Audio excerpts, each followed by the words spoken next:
Swine flu, very interesting. Everybody's talking about it, aren't they? I'm old enough to remember the 1976 so-called swine flu pandemic that started in the United States. Rather interesting, and I've just been doing some notes on it and summarising the situation as it was then, and I wonder perhaps if there's any similarities today. An epidemic was declared for which there was no proof. The flow of disinformation was brought to the public almost exclusively through the national media outlets, which had magnified the situation to monstrous proportions. A vaccine was swiftly proffered for the solution.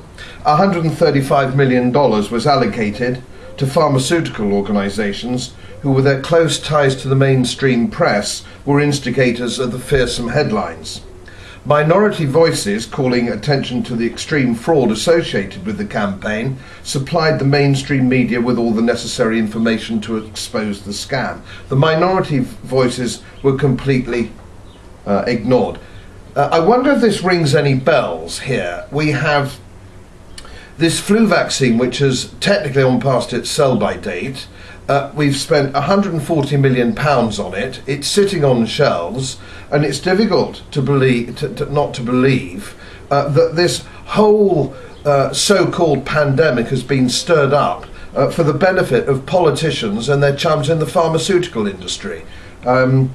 It makes me worried. And if we look back a little bit, and I look back over the some of the scares that we've had, do you remember the killer eggs of 88 and 89? With the listeria hysteria of 1995, mad cow disease in 1996, E. coli in 1998, the Belgian dioxins debacle at 99.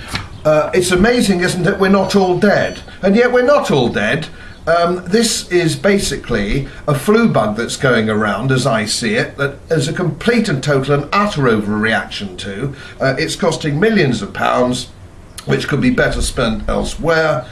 And I think we're just into another lunatic scare story, started as always by this extraordinary man Liam Donaldson, and whose word is taken as holy writ whenever he appears on the BBC. I would argue that perhaps the BBC presenters, when they have Liam Donaldson on, the chief government medical officer, I just ask him, Sir Liam, when were you ever right about anything?